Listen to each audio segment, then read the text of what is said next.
The way we started out, it was pretty much buying our first TV. We were like, okay, let's go Best Buy and, find the biggest TV we can find. And there you go. And we go there and like, oh, yeah, we like that. 12 months, no interest, And hey? 12 months later, you can pay the rest. So, Yeah. and then, okay, now we need a couch. Let's go buy a couch for it too. Yeah. Now we need entertainment center. Let's go buy an entertainment center for it too. So we just start buying the stuff. It was a 3-piece ensemble in the 80s, okay?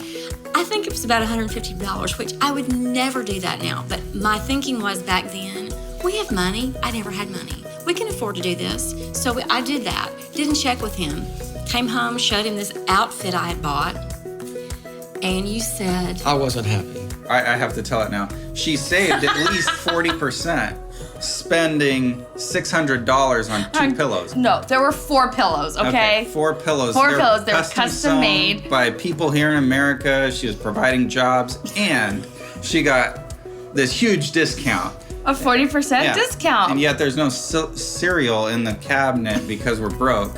But we've got these pillows, so when people come over, like her grandmother, it was so they will be pretty, happy. and it matched the rug that we bought on 0% down, and same as cash. Yeah, there was a lot of same as cash. So much The same as pillows went cash. on that. Oh, the pillows. An encyclopedia salesman came to the house. And 45 minutes later, I'm begging him to sell me the encyclopedias because I so want to be a good mother. Now, at this point, I couldn't buy a bottle of nail polish. That's how poor we were. But I had a $500 set of Encyclopedia Britannica in my house. I think I was the one that had the first credit card at JCPenney. I was young, and they're like, do you want, if you apply, you get this free purse. And so I applied, and I got the purse, and I got the darn credit card. Buyer beware is our lesson this evening. Make sure you find that in your workbooks. Buyer beware. In Latin, the term is caveat emptor. You now know all the Latin I know. I learned that in the real estate business. Back in the old days in the real estate business, we didn't have buyer's agents. The listing agent and the selling agent both got paid by the seller, and so the buyer technically had no representation. And so the saying in the real estate business that we were taught back in 1978 when I took my real estate test, the very first one I took, was let the buyer beware. And I thought of that when I thought of this whole subject matter for you. You, the buyer, need to beware. See, up to now, what we've been doing is teaching you about saving and relationships and money and getting out of debt and having a plan. And now what I want to explain to you is there's a massive group of people out there trying to sell you stuff. They want to interrupt your plan. Shields up, baby, because they're coming for your deal. They are messing with you. They're wanting to get their fingers, their claws, their wedges into your life and sell you stuff and interrupt your plan.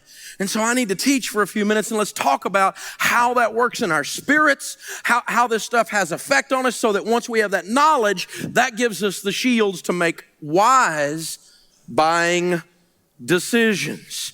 Companies use every angle to aggressively compete for your money. Companies that don't do a good job of marketing and don't get your money go out of business. They are for profit. They're not evil. Their job is to sell you their stuff, their goods or services. To the extent they don't do that, they leave. So it's pretty desperate out there in the marketplace.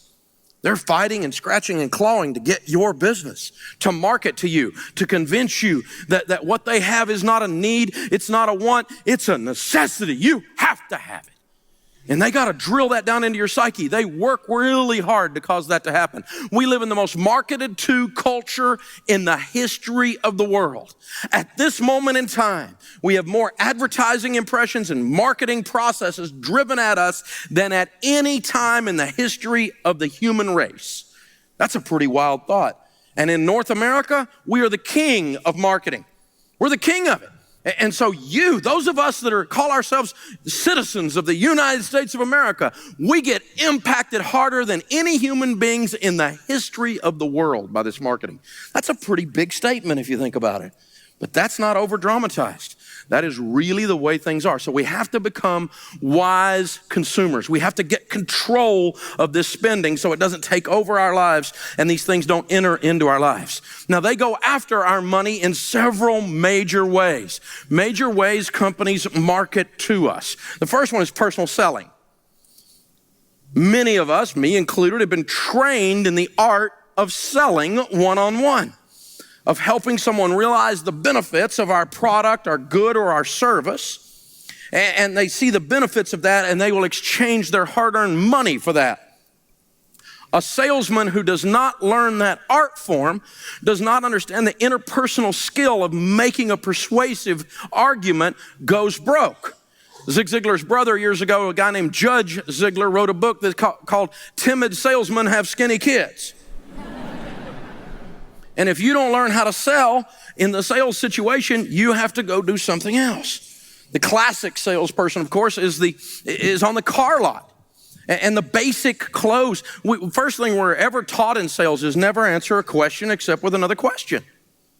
And so someone comes up and they see a Ford Taurus sitting there and they see a green one and they say, do you have this in blue? The salesman or sales lady that says yes is pretty quickly out of business. Or no. You never just answer the question. You say, I'll be happy to check on that, but now were you looking for a 2-door or a 4-door? I think a 4-door. Were you looking for the sport version or the luxury package? Oh, I'm thinking luxury. Do you think the sunroof would be in order, or are you thinking maybe you want to save those dollars? Oh, no, we don't want the sunroof. Did you want the one with all 4 wheels? And as I'm asking all of these questions, I'm basically filling out the order. The National Auto Dealers Association that has studied sales in that setting on the car lot knows that 88% of the time that someone is on a new car lot and does a test drive, if they leave the lot, 88% of the time they will never be back. And you promise them you're coming back. You really mean to come back. But by the time you take a test drive, you have car fever. And it causes you to lie. You didn't mean to lie, but it causes you to lie. Oh, because he's such a nice guy. We're just gonna look around and then we'll be back. In 72 hours, you'll buy a car. And 88% of the time you won't be back. In the business, in the car business, they call them be-backs. So when they start that I'll be back thing, you get ready to leave, you say, oh, I'm coming back, I promise. You look down, there'll be something around your ankle and it's the salesman. Don't leave, right? Because they know if you get off the lot, 9 out of 10 times they've lost you. You're gone. It's the basics of selling. And so you need to understand that there are people that study this art form. They spend thousands, tens of thousands of dollars and tens of thousands of man hours learning how to do alternative closes, learning how to walk you through a benefits presentation. The art of persuasion is alive and well, and it causes us, you and I, to buy things. It really, really does. Another way they get at us is financing and convenient payment methods. Now, one of the things I've talked to you a lot through this whole course, and I'm going to keep talking to you about it, is I want you to be able to feel money. When you finance something, you don't feel it. You don't feel the weight of it. For instance, if you get ready to buy a living room suit and it's $4,000 for all the pieces, if you have to pay $4,000 for it, you went, wow, that's heavy. I just bought something. But if they can get you to finance it, you don't think about it. All you're asking